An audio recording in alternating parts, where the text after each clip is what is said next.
สุ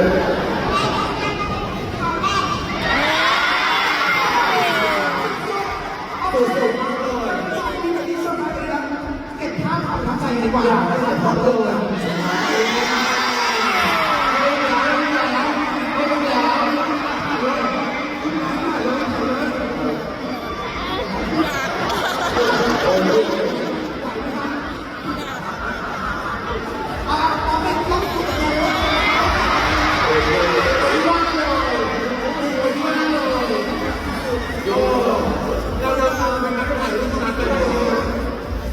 ได้เลย